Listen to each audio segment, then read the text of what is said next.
데이터 분석과 함께하는 공무주 투자 당장 팁입니다.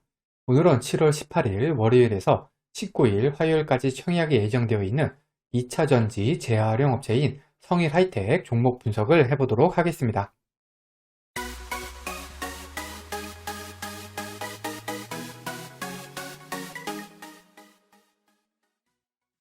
구독, 좋아요, 알림 설정은 저에게 큰 힘이 됩니다. 먼저 회사 소개입니다. 출처는 6월 14일 한국경제기사하고 증권신고서고요. 성일하이텍은 2차 전지에서 주요 금속을 추출해서 재활용하는 폐배터리 전문 기업입니다. 원래는 귀금속 재활용 사업을 주력으로 하다가 2008년부터 2차 전지 배터리를 재활용하는 회사로 탈바꿈을 했고요.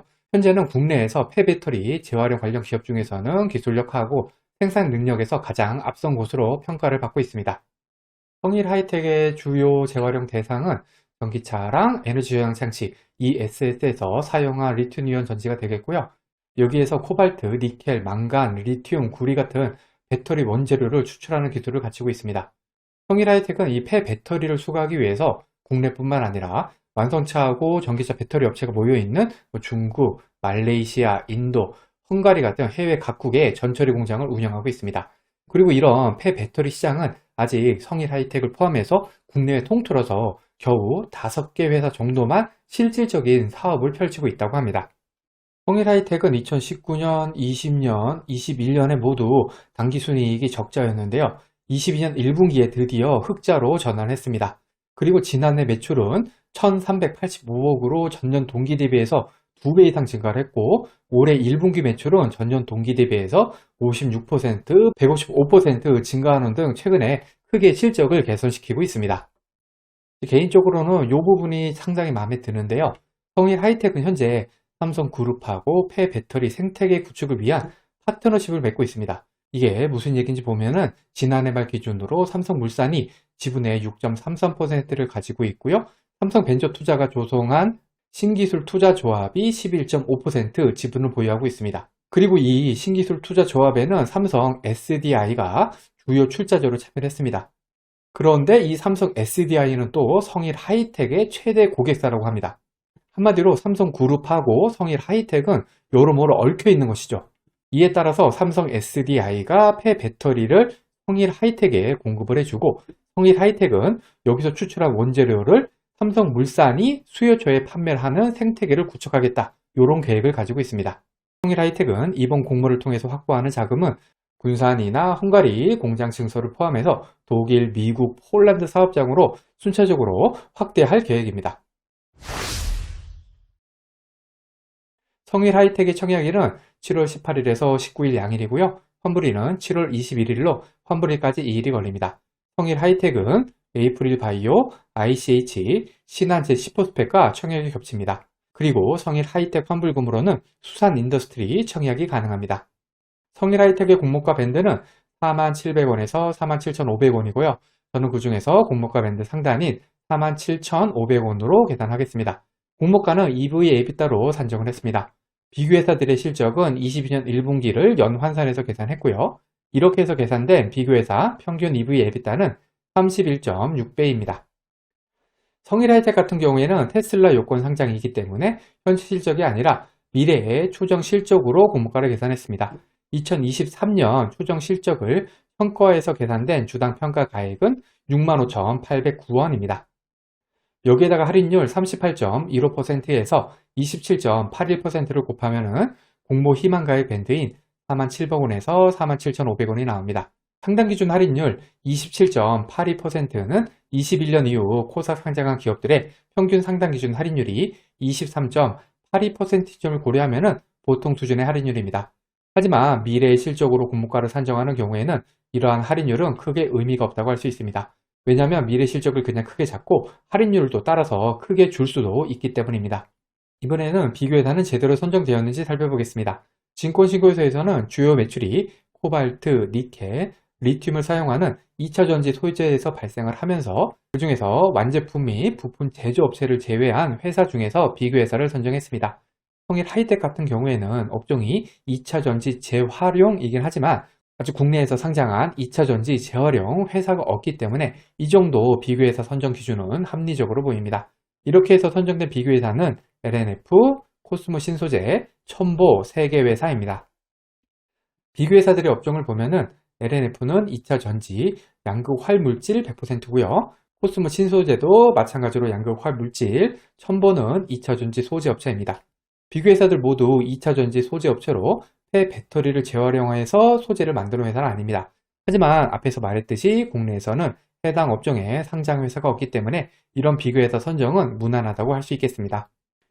비교회사들의 실적을 보면은 LNF의 적용 EBITDA가 2246억으로 나머지 두 개보다는 많이 크긴 합니다. 그리고 적용 EV EBITDA도 37.1배로 두 개 회사보다는 조금 높기는 하죠. 결국 LNF가 공모가를 높인 셈입니다. 하지만 EV EBITDA가 아주 크게 차이는 나지 않기 때문에 무리가 있어 보이지는 않습니다.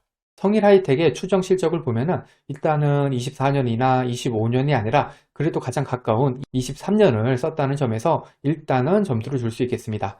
그리고 23년 추정 EBITDA가 21년 기준으로 해서는 75% 성장, 1분기 실적이 이미 나온 2022년 기준으로는 16% 성장하는 수준으로 올 1분기 매출과 영업이익이 각각 전년 동기 대비해서 56%, 155% 늘은 점을 고려할 때는 합리적인 수준이라고 생각이 됩니다. 성일하이텍 같은 경우에는 테슬라 요건 상장이긴 하지만 21년 기준 영업이익 136억 흑자 전환한 기업으로 실제로 돈을 벌고 있는 기업입니다. 미래 추정순이익도 23년 값을 적용하는 등 무리가 있는 추정치는 아니라고 생각이 됩니다. 비교회사 선정 과정에서 공모가를 조금은 낮출 수 있었겠지만 이 정도면은 무난한 공모가이지 않을까 생각이 됩니다. 공모 규모는 267만 주로 금액으로는 공모가 밴드 상단 기준으로 1268억입니다. 구주 매출은 없고요. 우리 사주주와 배정분이 53만 4천 주가 있는데요. 여기 금액으로는 253억 6,500만 원 정도입니다. 직원 수 316명으로 나누면은 청약하기 위해서는 한 명당 8,027만 원 정도가 필요합니다. 일반 청약자 대상 주식수는 66만 7,500주로 그 중에 절반은 균등, 절반은 비례배정됩니다. 청약증권사는 KB, 대신, 삼성 이렇게 세 곳이고요. 청약 한도까지 청약하기 위해서 필요한 청약 증거금이 2억 3,750만원, 3억 5,625만원, 2,969만원입니다. 청약 수수료는 KB가 1,500원이고 나머지는 2,000원입니다. KB하고 삼성증권은 청약 개시일에 개설할 계좌로도 청약이 가능하지만 대신증권은 청약 개시일 전일까지는 계좌 개설을 해야지만이 청약이 가능합니다. KB증권 같은 경우에는 청약 경쟁률이 높은 편이고요. 삼성증권하고 대신증권은 보통인 편인 증권사에 속합니다. 아무래도 삼성증권은 배정 수량이 작기 때문에 KB랑 대신증권 위주로 청약을 준비해야 되겠습니다. 여기 세 곳의 증권사 청약 단위표를 정리해 두었으니까 청약하실 때 참고하시기 바랍니다. 성일하이텍 같은 경우에는 이익 미실현 기업 상장, 보통 테슬라 요건 상장이라고 부르죠. 이 테슬라 요건 상장이기 때문에 상장 후 3개월까지는 공모가의 90%를 보장해주는 환배점 쿠폰이 보장이 됩니다. 이 얘기는 손실액이 10%로 제한이 된다는 얘기죠. 한마디로 공모주로서는 플러스 요인입니다. 하지만 환매 청구권에서 주의할 점이 있는데요. 첫 번째는 공모 받은 주식만 된다는 점. 두 번째는 공모 받은 주식이라고 하더라도 만일에 다른 계좌로 이체를 했다면 이 환매 청구권이 사라집니다. 마지막으로 코스닥 지수가 10% 이상 하락한 경우에는 이 보장 금액이 90%를 하회한 가격이 될 수가 있습니다.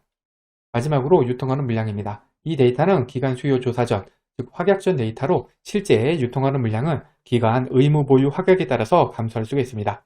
성일하이텍의 시가총액은 5,653억으로 기존 주주 유통하는 금액은 939억, 17%, 총 유통하는 금액은 1,954억, 35%입니다. 비슷한 시총의 보로노이, 디어유, 툴젠과 비교하면은 시초가가 보로노이하고 툴젠은 마이너스 10% 하한가를 맞았고요. 디어유는 플러스 100% 시초가 더블을 기록을 했습니다. 그런데 디어유 같은 경우에는 테슬라 요건 상장에다가 환매 청구권이 있는 게 성일하이텍과 똑같죠? 그리고 기분 좋게 시초가 더블을 기록을 했습니다. 물론 유통가는 물량을 보면은 성일하이텍보다는 디어유가 더 좋긴 합니다. 21년 12월 이후 코스닥 상장한 종목들의 평균 기존 주주 유통하는 금액이 280억, 15%, 총 유통하는 금액이 591억, 32%인 점을 고려할 때 성일하이텍의 기존 주주 물량은 보통에서 나쁜 수준, 유통하는 물량 역시 보통에서 나쁜 수준이라고 생각이 됩니다. 결론입니다. 성일하이텍은 업종이 폐배터리 재활용으로 상당히 매력적으로 느껴집니다. 여기에다가 삼성이라는 안정적인 공급처이자 수요처가 존재하고 있습니다. 테슬라 요건 상장이긴 하지만 공모가도 무난한 것 같고요. 유통하는 물량도 무난하고요.